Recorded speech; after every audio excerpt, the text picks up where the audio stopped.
आज के सेशन की शुरुआत करें। कृपया डिस्प्ले तो पहले हम मंगलाचरण कर लेते हैं। सभी लोग कृपया भगवत गीता की भूमिका के पास ये मंगलाचरण है, जैसा कि आप स्क्रीन पे देख रहे हैं। इसको निकाल लीजिए, कृपया मंगलाचरण को निकाल लीजिए।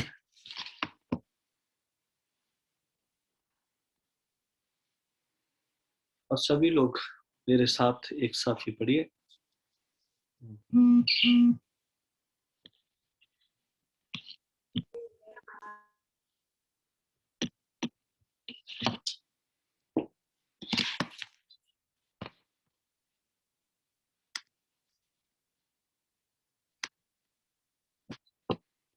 तो सभी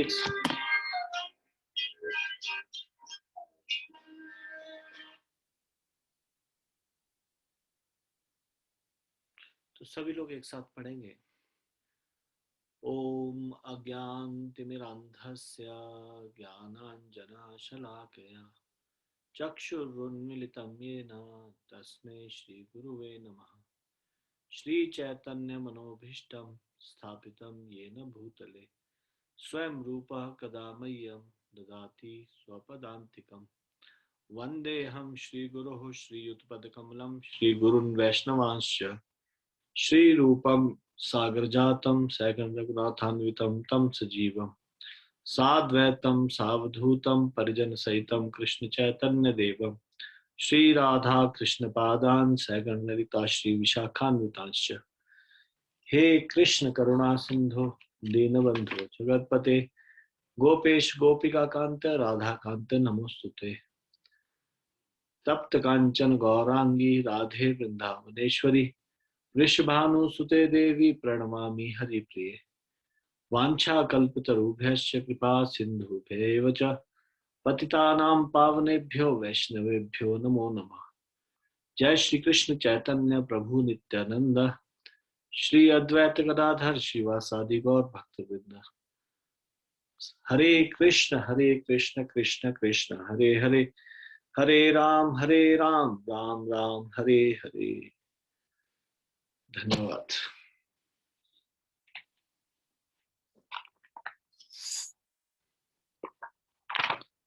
कृपया पावर पॉइंट प्रेजेंटेशन डिस्प्ले कीजिए।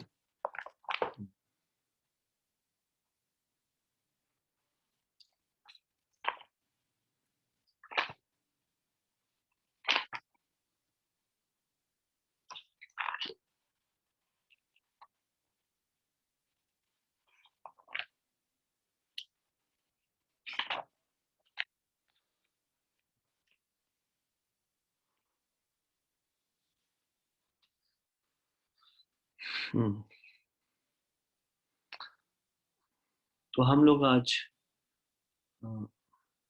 चर्चा करेंगे relation among energies of Krishna. So today is lesson 9। आप सब लोगों का स्वागत है। भगवत गीता तीसरे अध्याय का 42। आप लोग, आपके पास भगवत गीता यदि है तो आप निकाल सकते हैं ये वाला श्लोक, तीसरे अध्याय का 42वां श्लोक। So today we will discuss about relation among energies of Krishna. Next slide.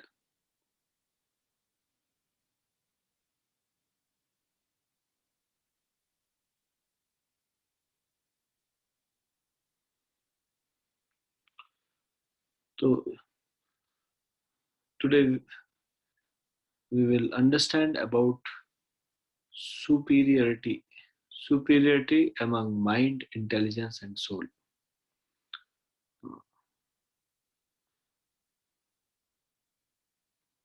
तो इसका डिटेल नॉलेज इस तीसरे अध्याय के 42वां 43वां श्लोक में बताया गया है।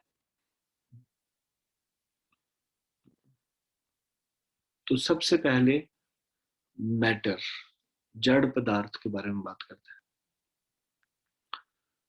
तो जड़ पदार्थ से ज्यादा श्रेष्ठ बताया गया है, superior to matter is senses जड़ पदार्थ से ज्यादा श्रेष्ठ है इंद्रियां। आंख, कान, नाक, मुंह, त्वचा, knowledge acquiring senses. When we are saying five senses, so five senses means these are not working senses. कर्म इंद्रिय नहीं है, these are knowledge acquiring senses. ज्ञान इंद्रियों के बारे में बात हो रही है। तो जड़ पदार्थ से ज्यादा श्रेष्ठ है पांच इंद्रियां। और जब भी पांच इंद्रियों के बारे में बात होती है तो किसके बारे में बात होती है? कर्म इंद्रियों के बारे में नहीं, ज्ञान इंद्रियों के बारे में। तो ज्ञान इंद्रियां सबको पता है, आपको अभी तक याद हो गया होगा। आंखें, कान, नाक,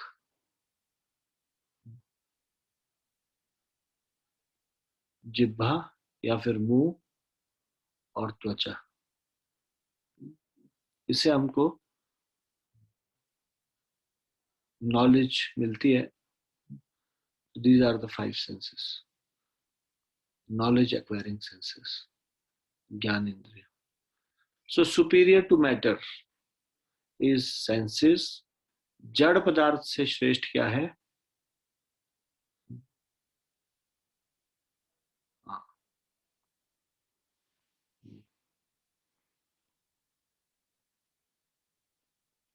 इंद्रियां। So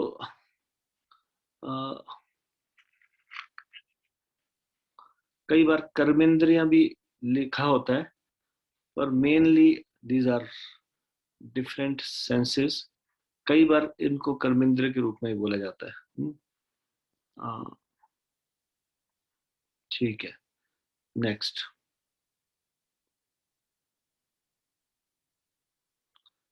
then superior to senses is mind.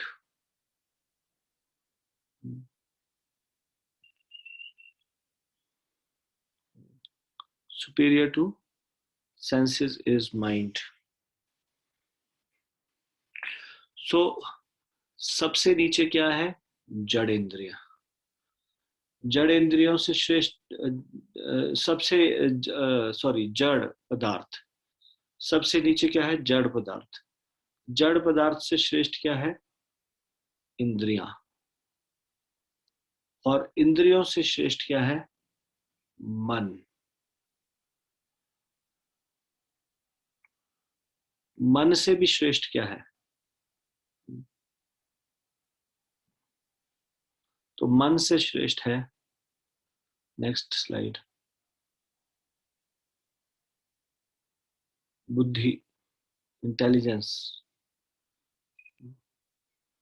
Intelligence is even better than mind.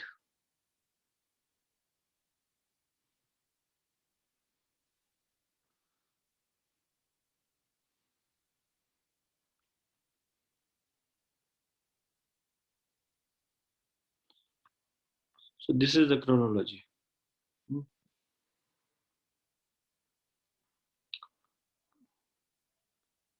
Matter, then senses, then mind, and then intelligence. So sometimes it is also called working senses. So better than matter is working senses, and then better than senses is mind, better than mind is intelligence. तो ये chronology है, तो ये इसमें बताई गई है। ठीक है, नेक्स्ट स्लाइड।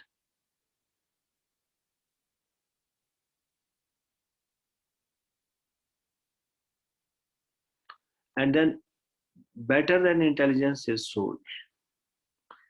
तो यदि आपको याद होगा तो कई बार घोड़े के रूप में एग्जाम्पल दिया जाता है। 5 घोड़े, 5 इंद्रियां हैं, फिर लगाम है, वो मन है, फिर सारथी वो बुद्धि है, और रथ में बैठा व्यक्ति वो आत्मा है। इस प्रकार से तुलना की जाती है। लेकिन सबसे निकृष्ट है जड़ पदार्थ, डल मैटर। ठीक है, तो अभी हम ये तीसरे अध्याय का 42वां श्लोक देख लेते हैं। नेक्स्ट।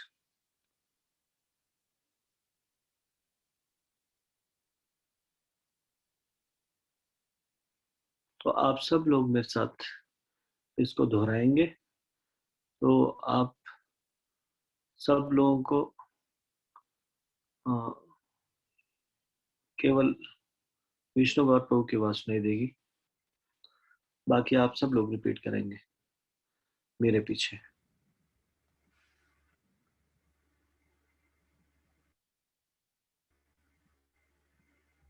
इंद्रियाणि पराण्याहुर इंद्रियाणि पराण्याहुर्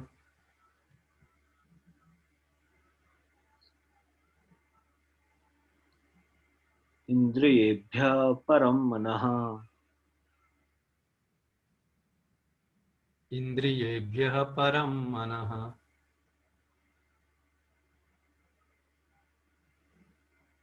मनस्तु परा बुद्धिर्। मनस्तु परा बुद्धिर्। क्षमा कीजिए, मनसस्तु परा बुद्धिर्। मनसस्तु परा बुद्धिर्। यो बुद्धे परतस्तु सः। यो बुद्धि परतस्तु सः। धन्यवाद।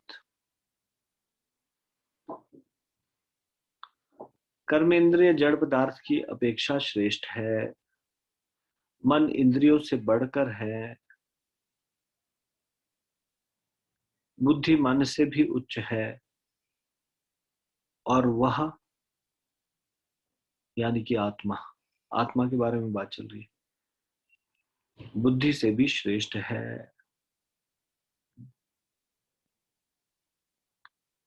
तात्पर्य शिल प्रभुपाद जी के द्वारा। शिल प्रभुपाद की जय।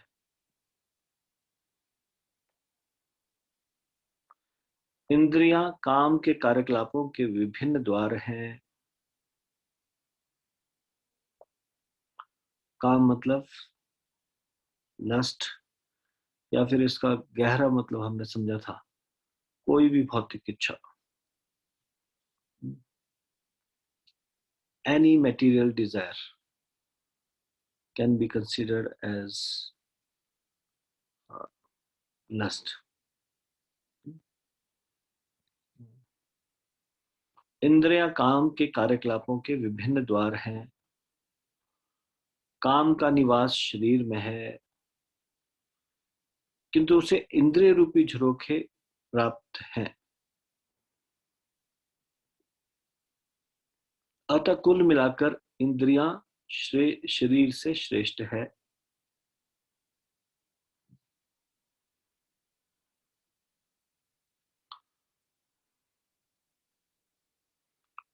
श्रेष्ठ चेतना या कृष्ण भावनामृत होने पर ये द्वार काम में नहीं आते।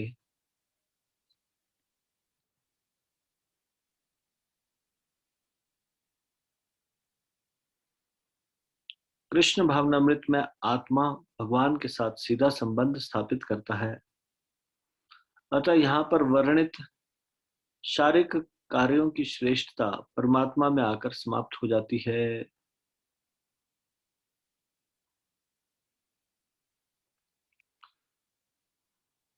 जब व्यक्ति कृष्ण भावना भावित होता है, यानी कि जब एक आत्मा भगवान से अपना संपर्क स्थापित करती है,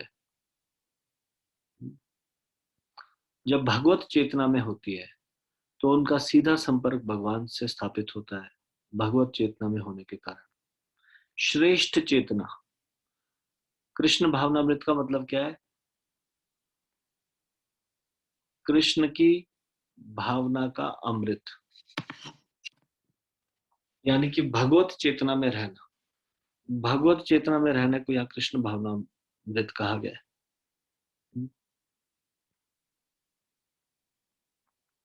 तो जब अगर श्रेष्ठ चेतना है, अगर उच्च चेतना है,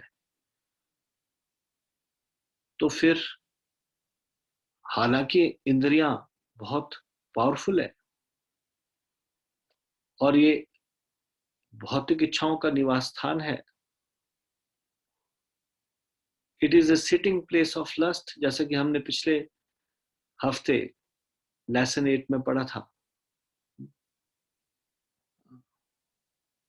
लेकिन उसके बावजूद भी क्योंकि चेतना श्रेष्ठ होने के कारण ये कुछ भी उस व्यक्ति का बिगाड़ नहीं पाते, ये सेंसेस भी कुछ बिगाड़ नहीं पाती, चेतना श्रेष्ठ होने के कारण।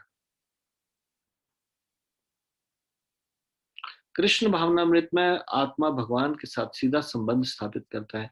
तो जब भगवत चेतना में व्यक्ति होता है तो उसका डायरेक्ट कनेक्शन होता है भगवान से। अतः यहाँ पर वर्णित शारीरिक कार्यों की श्रेष्ठता परमात्मा में आकर समाप्त हो जाती है।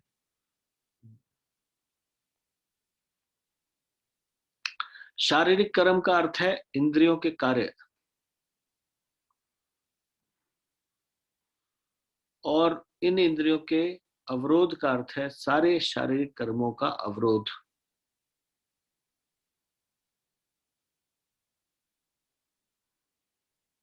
लेकिन चूंकि मन सक्रिय रहता है, अतः शरीर के मौन तथा स्थिर रहने पर भी मन कार्य करता रहता है।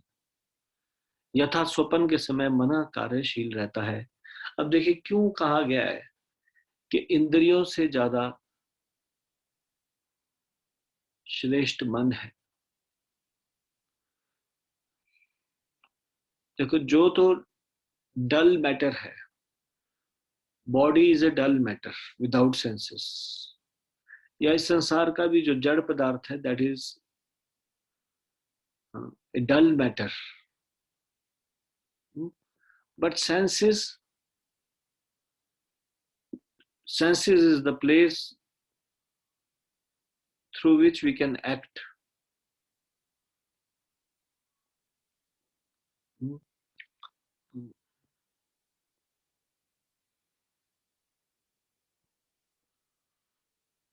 तो सेंसेस भी अगर कोई कार सेंसेस, शरीर की इंद्रियां भी अगर शांत हो,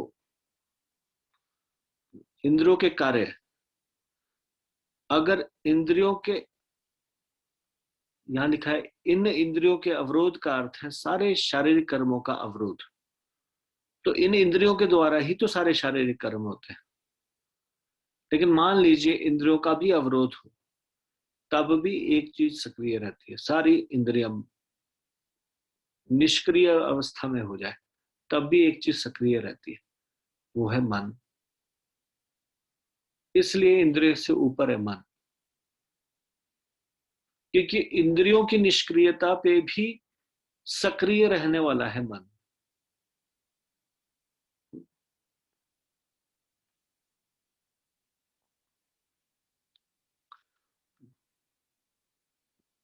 लेकिन चूंकि मन सक्रिय रहता है, अतः शरीर के मौन तथा स्थिर रहने पर भी मन कार्य करता रहता है।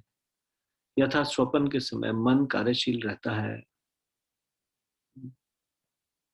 किंतु मन के ऊपर भी बुद्धि की संकल्प शक्ति होती है। बुद्धि चाहे तो मन को बदल सकती है, मन का मार्ग बदल सकती है, और हम ऐसा अपने जीवन में देखते हैं। कई बार मन किसी चीज के लिए कर रहा होता है लेकिन बुद्धि डिसाइड करती है नहीं, और वो मन के कार्य को रोक देती है। मान लीजिए अगले दिन एग्जाम है, पूरा साल भर जो पढ़ाई की उसका एग्जाम, और एक दिन पहले मन मन कर रहा है कि आपके बाकी मित्र लोग, एक न्यू मूवी रिलीज हुई है नई फिल्म मार्केट में रिलीज हुई है और उसको देखने जा रहे हैं सिनेमा हॉल, तो आपका बहुत मन होने के बावजूद भी बुद्धि उस मन को कंट्रोल कर लेगी, कर लेगी या नहीं। और फिर आप इच्छा होते हुए भी आप उसका दमन कर सकते हैं, मन की इच्छा का। इसलिए मन से श्रेष्ठ क्या? बुद्धि। बुद्धि की संकल्प शक्ति मन के ऊपर होती है और बुद्धि के भी ऊपर स्वयं आत्मा है।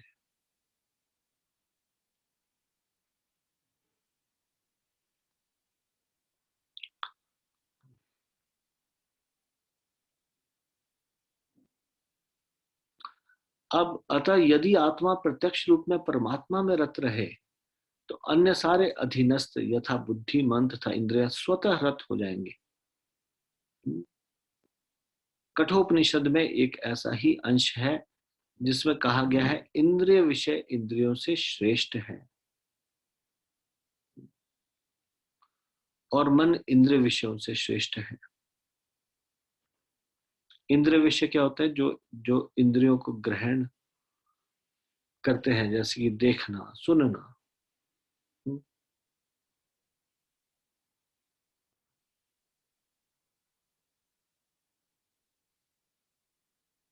अतः यदि मन भगवान की सेवा में निरंतर लगा रहे तो इन इंद्रियों के अन्यत्र रत होने की संभावना नहीं रह जाती।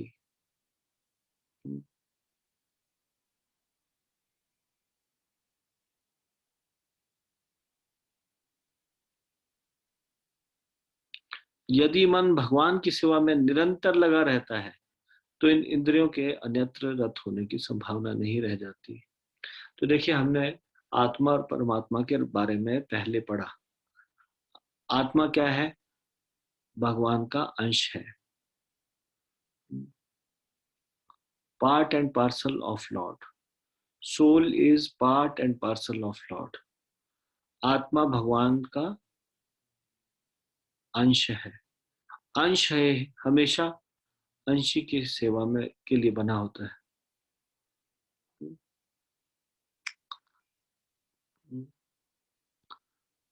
जिस तरह से इस शरीर का भोजन है, इस शरीर को स्वस्थ रखने के लिए भोजन है,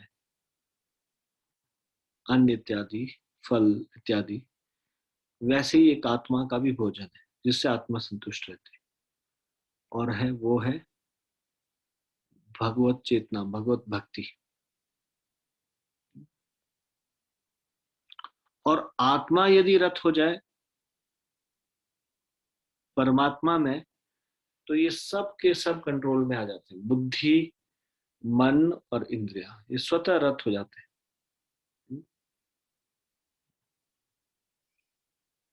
इस मनोवृत्ति की विवेचना की जा चुकी है। परम दृष्टवा निवर्तन्ते। यदि मन भगवान की दिव्य सेवा में लगा रहे तो तुच्छ विषयों में उसके लग जान पाने की संभावना नहीं रह जाती। इसका मतलब क्या है? परम दृष्टवा निवर्तन्ते। परम दृष्टवा निवर्तन्ते का मतलब है हायर टेस्ट मिलने पर लोअर टेस्ट अपने आप से छूट जाता है। जब हायर टेस्ट मिलता है तो लोअर टेस्ट की संभावना ही नहीं रह जाती। ये इसका मतलब है। हायर टेस्ट क्या है? कृष्ण भक्ति। तो वास्तव में अभी हमको हायर टेस्ट मिला नहीं है, हमको कृष्ण से प्रेम हुआ नहीं है। जब कृष्ण से प्रेम हो जाएगा तो इस संसार का प्रेम अपने आप से छूट जाएगा। परम दृष्टवा निवर्तन्ते। मान लीजिए एक छोटा बच्चा आपके चश्मे से खेलना शुरू कर देता है या आपकी कोई महत्वपूर्ण वस्तु ले लेता है। अब वो तो नादान है और उसको खेलने की वस्तु समझ के उससे खेल रहा है और खेल रहा है, उसको आनंद मिल रहा है।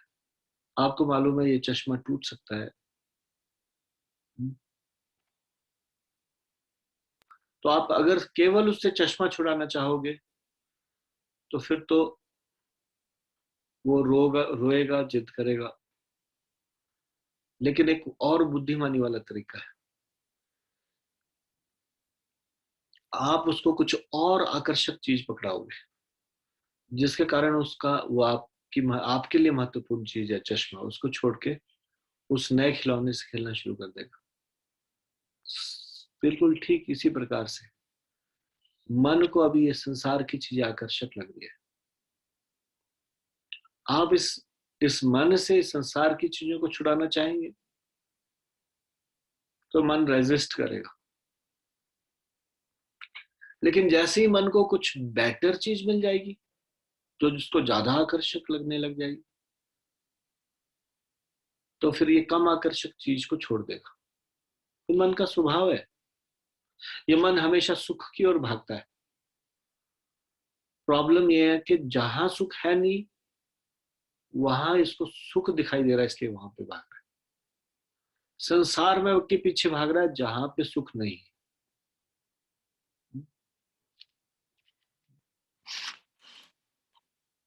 लेकिन जब उसको मन का स्वभाव ही है सुख की तरफ भागना, लेकिन जब मन को संसार में दुख दिखना शुरू हो जाएगा और सुख वास्तव में सुख दिखना शुरू हो जाएगा आध्यात्मिकता में, जो कि है भक्ति में, तो फिर ये हटाने से भी नहीं हटेगा। जहां सुख दिखता है वहां पे मन भागता है। मान लीजिए कोई आटे के लड्डू खा रहा हो और उसके सामने एक शानदार रसगुल्ला आ जाए, तो फिर वो आटे के लड्डू खाएगा? छूट जाएंगे अपने आप से रसगुल्ला के देख के सामने आते ही। तो हायर टेस्ट मिलते ही लोअर टेस्ट छूट जाता है। इसको बोलते हैं परम दृष्टवा निवर्तन थे। यदि मन भगवान की दिव्य सेवा में लगा रहे तो तुच्छ विषयों में उसके लग पाने की संभावना नहीं रह जाती। कठोपनिषद में आत्मा को महान कहा गया है, अतः आत्मा इंद्रिय विषयों, इंद्रियों, मन और बुद्धि इन सब के ऊपर है। अतः सारी समस्या का हल यह है कि आत्मा के स्वरूप को प्रत्यक्ष समझा जाए। मनुष्य को चाहिए कि बुद्धि के द्वारा आत्मा की स्वाभाविक स्थिति को ढूंढे और फिर मन को निरंतर कृष्ण भावनामृत में लगाए रखे। इससे सारी समस्या हल हो जाती है।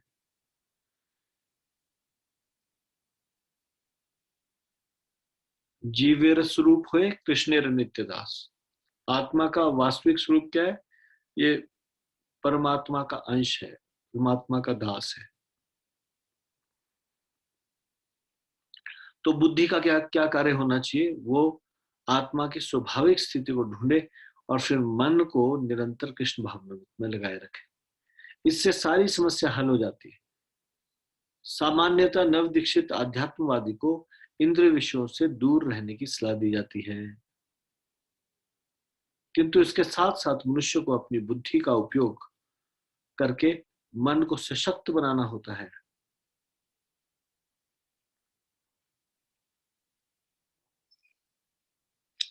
यदि कोई बुद्धिपूर्वक अपने मन को भगवान के शरणागत होकर कृष्ण भावनामृत में लगाता है तो मन स्वतः सशक्त हो जाता है।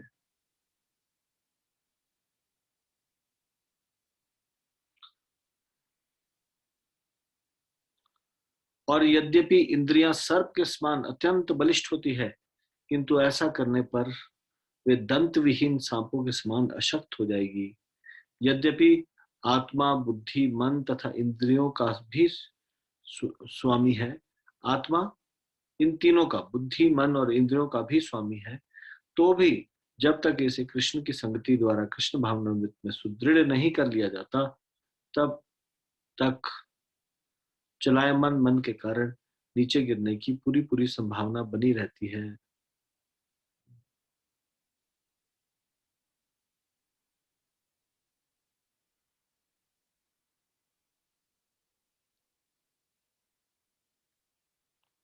तो इसको आत्मा को कृष्ण भावनामृत में सुदृढ़ करने का क्या अर्थ है?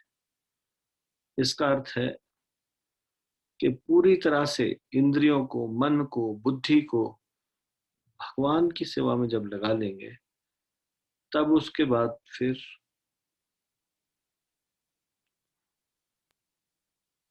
पूरी तरह से आत्मा परमात्मा में जब रत हो जाएगी, तब इंद्रियां, मन, बुद्धि ये भी स्वतः भगवान में रत हो जाएंगे।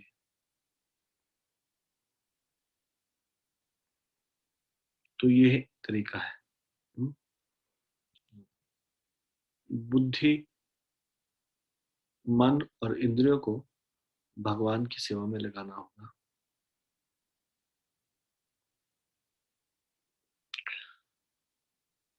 तो इसमें हमने आज चर्चा की क्रोनोलॉजी ऑफ सुपीरियरिटी, कौन किससे सुपीरियर है। तो अभी सिर्फ एक हफ्ता बचा है एग्जाम के लिए। अगले संडे ये कंटेस्ट होगा, भगवत गीता कंटेस्ट, और 14 तारीख को 1 बजे दोपहर 1 बजे से 1:20 पे ये कंटेस्ट होगा। आप सबको ये सलाह दी जाती है, it's very easy, it's not difficult, but you need to spare some time to read Bhagavad Gita श्लोक, और 5-5 मिनट के वो 5 वीडियो है, उसको एक बार देखने का आप थोड़ा सा समय निकालें।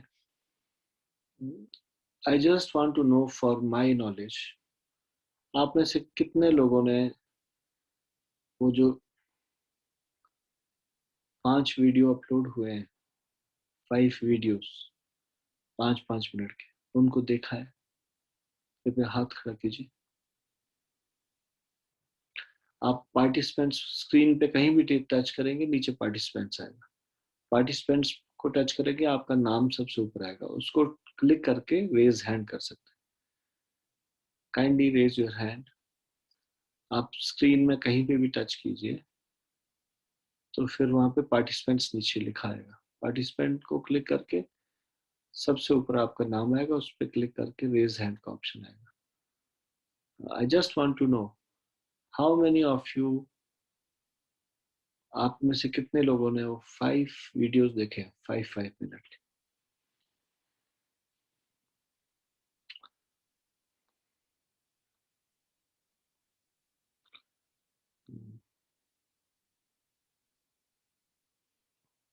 ये बहुत इंपॉर्टेंट है, आप अच्छे से एग्जाम देना चाहते हो, आपको अभी तक उसको देख लेना चाहिए। 130 लोगों में से 30 लोगों ने देखे, 31 हो गए, बाकी 100 लोगों ने नहीं देखे अभी तक। How will you appear in contest? It's very easy. आप टेलीग्राम के सदस्य हैं ना, टेलीग्राम ग्रुप में है ना, उसमें सारे के सारे इंफॉर्मेशन दी हुई है, जो भी उसमें लिंक्स है सबको एक बार खोल के देखिए, पुराने मैसेजेस है उनको भी खोल के देखिए। तो मुझे लगता है अभी आप लोगों को मैं कल तक का ये टास्क देता हूँ, कल मैं ये क्वेश्चन दोबारा से पूछूंगा, तो 5-5 मिनट के 5 वीडियोस किस किसने देखे? They are just 5 minute videos, आप उसको एक बार देख के आए कल, 5 वीडियोस ऑफ 5 मिनट्स। मेरा दूसरा प्रश्न ये है, कृपया, मैं अभी सबके हाथ नीचे कर रहा हूँ, जो उसमें टेस्ट सीरीज दी है, उसको किसने, जिसमें प्रैक्टिस के लिए जो क्वेश्चन पेपर दिया है, उसको किसने सॉल्व करने का प्रयास किया? विष्णु गौर प्रभु, क्या क्वेश्चन प्रैक्टिस के लिए दिया ना, क्या वो बोलते हैं उसको, इट्स ए, हाँ जी प्रभु जी, टेस्ट पेपर है और एक सैंपल पेपर है। अच्छा, तो टेस्ट पेपर और सैंपल पेपर है, उसमें किसने प्रैक्टिस की है? एक बार हाथ खड़ा कीजिए।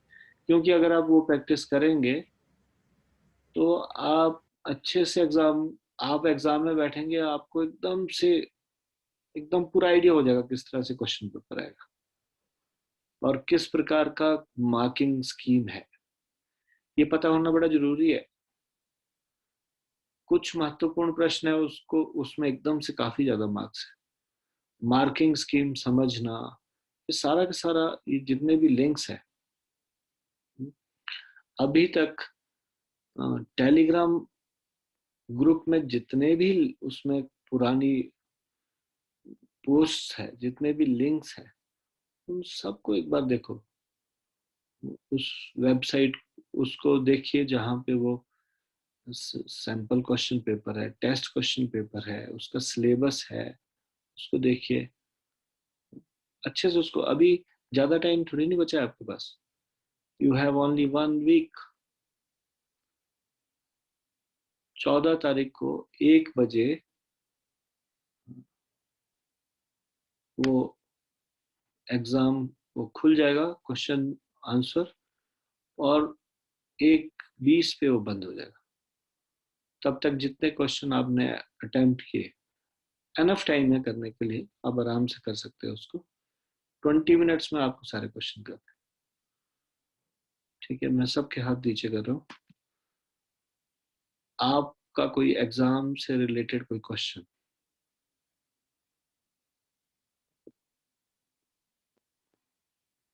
Do have any question? अभी मैं ये क्वेश्चन फिर से कल पूछने वाला हूँ। कल तक के लिए 24 घंटे का समय है। आप 5 मिनट के 5 वीडियोस, यानी कि 25 मिनट का वीडियोस वो अटेंड कर लीजिए। टेस्ट सेशन एक बार ट्राई कीजिए, सैंपल पेपर को एक बार देखिए। कुछ भी बाहर से नहीं आएगा, सब कुछ इसी में से आएगा। अगर आपने वो 5 वीडियोस, 5 मिनट्स के 5 वीडियोस और क्वेश्चन, अगर वो अच्छे से अनुवाद तात्पर्य पढ़ा है, 10 श्लोकों को पढ़ा है अच्छे से, तो आप उसको इजीली अटेम्प्ट कर सकते हैं। इवन आपने अगर ये लेक्चर्स जो आपको हेल्प करने के लिए अलग से रखे गए सैटरडे संडे, ये नहीं भी सुने तो भी।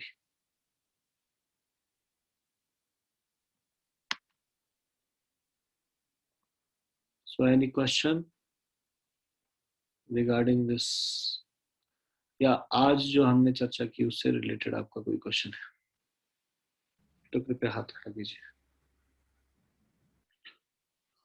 कृष्णा माता जी, यस माता जी बोलिए।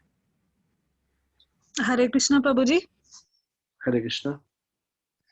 प्रभु जी, हमने आज पढ़ा कि जो हमारी बुद्धि है वो मन से मतलब ऊपर के लेवल पर है, लेकिन जी कई बार ऐसा होता है कि हमें पता होता है कि ये वाला कोई काम है, ये गलत है, लेकिन हम फिर भी उसको करना चाहते हैं, कई बार करते भी हैं हम उस काम को।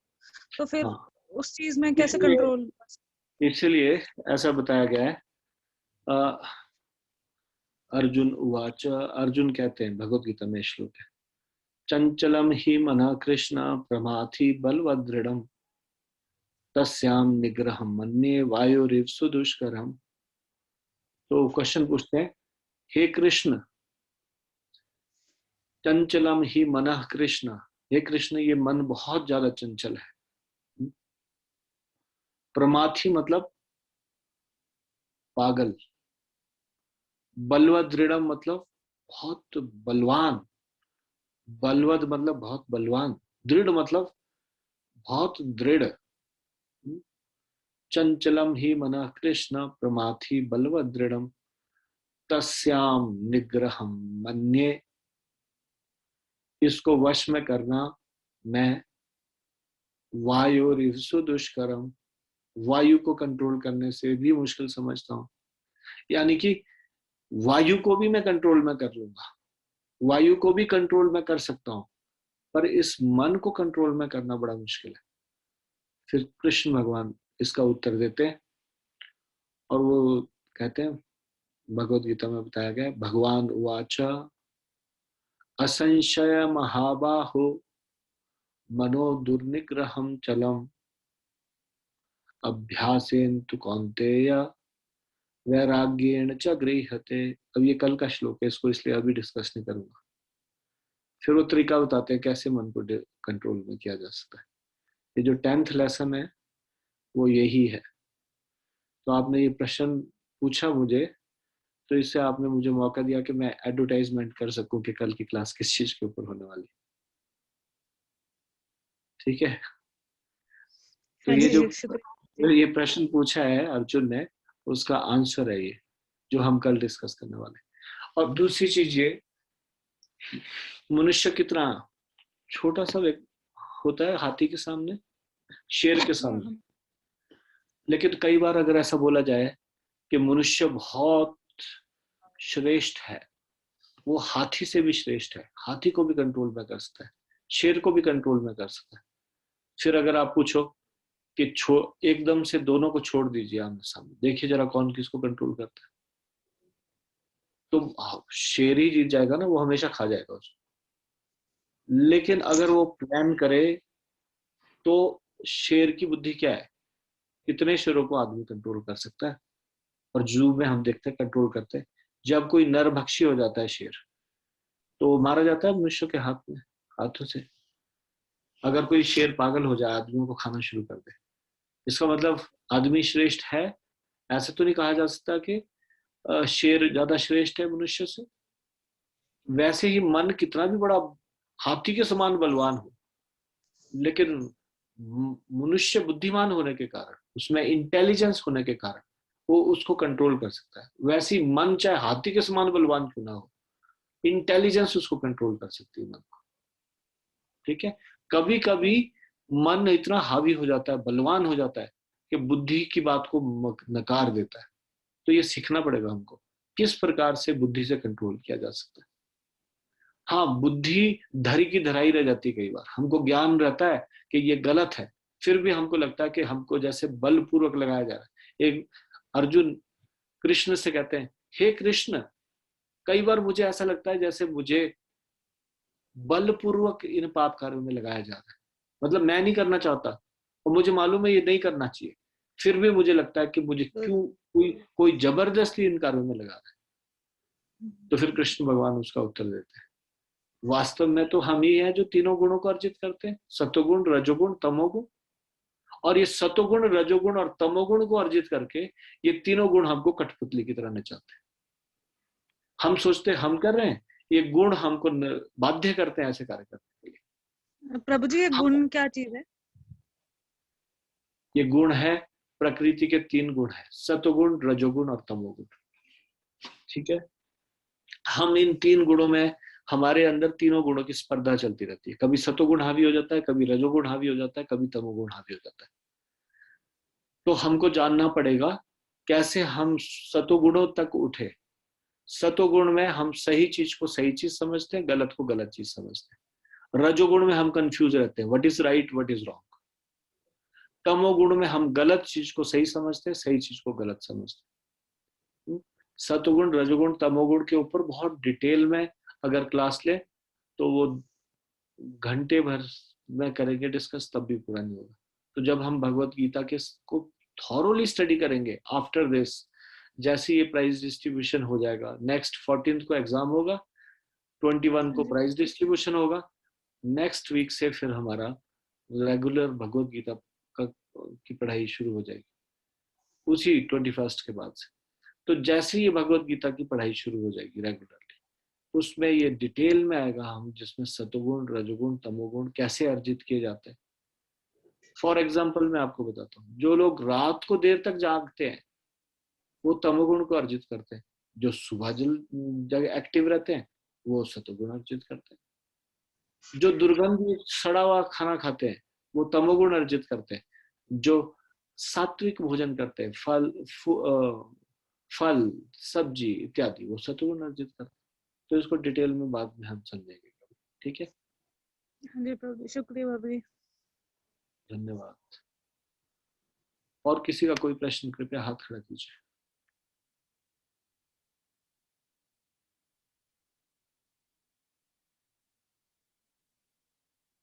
Any question from anyone?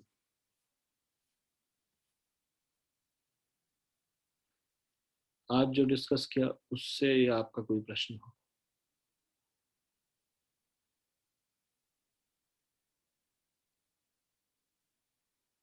So are you ready for this contest? जो कि 1 हफ्ते के बाद होने वाली है. I wish you all the best.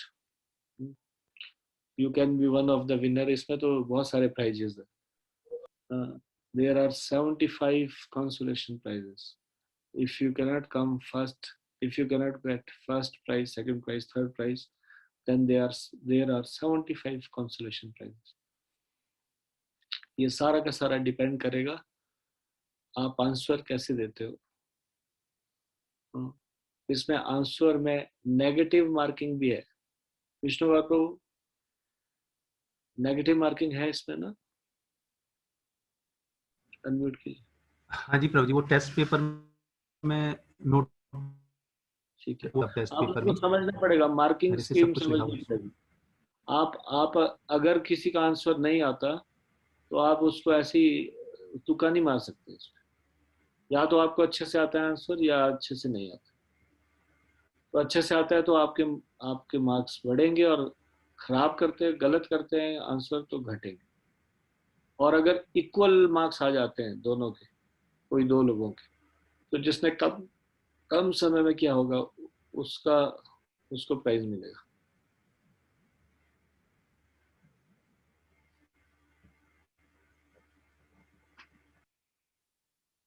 ठीक है, तो कल का श्लोक बहुत इंपॉर्टेंट है. अभी कृष्णा माता जी ने पूछा था how to control this mind. ये जो प्रश्न अर्जुन ने किया उसका उत्तर कृष्ण भगवान बता रहे हैं, how to control this mind. तो वो कल का श्लोक है. इट्स वेरी वेरी इंटरेस्टिंग श्लोक है, बहुत महत्वपूर्ण है. तो कृपया आप कल लोग आइए शाम को. कल लास्ट क्लास है 7 से 7:30 और फिर उसके बाद फिर नेक्स्ट वीक मिलेंगे. अभी सब लोग फॉर्म भर लीजिएगा प्लीज. अटेंडेंस का कुछ पता नहीं चलता है. विष्णु गौर प्रभु इसमें चैट बॉक्स में ये रजिस्ट्रेशन आईडी आपको डालना होता है. रजिस्ट्रेशन आईडी आप सब लोगों को मालूम है. इस फॉर्म को क्लिक कीजिए, उसमें रजिस्ट्रेशन आईडी को भरिए. तो किसी ने यहाँ पे क्वेश्चन पूछा है. One devotee, Pawan Sharma Prabhuji, is facing the issue. His name is not being reflected in the result section as he is submitting the quiz. ये सारे के सारे कुछ भी प्रॉब्लम है ये विष्णु गौर प्रभु से डिस्कस करनी पड़ेगी. वृंदा माता जी ने एक क्वेश्चन पूछा, तो वृंदा माता ji you can ask from Vishnu Gaur Prabhu. Vishnu Gaur Prabhu, this question was posted to me personally. हाँ जी प्रभु जी, वो तब आता है प्रभु जी. वो एक्चुअली मैं ये बताना चाह रहा हूँ, भक्तों को रजिस्ट्रेशन आईडी के रिगार्डिंग में शायद कंफ्यूजन होगा. रजिस्ट्रेशन डिजिट का और वो 2021 से स्टार्ट होता है. उसके फर्स्ट 4 डिजिट 2021 से स्टार्ट होते हैं, उसके बाद 7 डिजिट के बाकी की हिस्ट्री में. तो जो भक्त अगर करेक्ट आईडी डालेंगे तो उनका नाम डिस्प्ले होएगा वहाँ पर. अगर कोई गलत आईडी डाल देंगे तो नहीं डिस्प्ले होएगा. तो जो पवन जी ने जो आईडी डाली होगी गलत आईडी डाली होगी, इसलिए नहीं उनका डिस्प्ले हो रहा हो. तो अगर आईडी से रिलेटेड कोई समस्या हो तो जिसके थ्रू आपने रजिस्ट्रेशन किया हो उनसे कांटेक्ट करें, या फिर डायरेक्टली मेरे से कांटेक्ट कर सकते हैं. आपकी आईडी हम करेक्टली बता देंगे. और you can ये बहुत इंपॉर्टेंट है क्योंकि आईडी तो आपका अगर एग्जाम. हाँ जी, आप अपना फोन नंबर डिस्प्ले कर सकते हैं. अगर उनको कोई प्रॉब्लम आए तो आपसे पूछें. हाँ जी प्रभु जी, मैं चैट बॉक्स में डाल रहा हूँ. ये विष्णु गौर प्रभु का नंबर आप नोट कर सकते हैं. अगर आपको लगता है कि आपको कुछ समस्या आ रही है टेक्निकल, तो आप इनसे पूछ सकते हैं. Hare Krishna Prabhuji, thank you so much Prabhuji. Yes.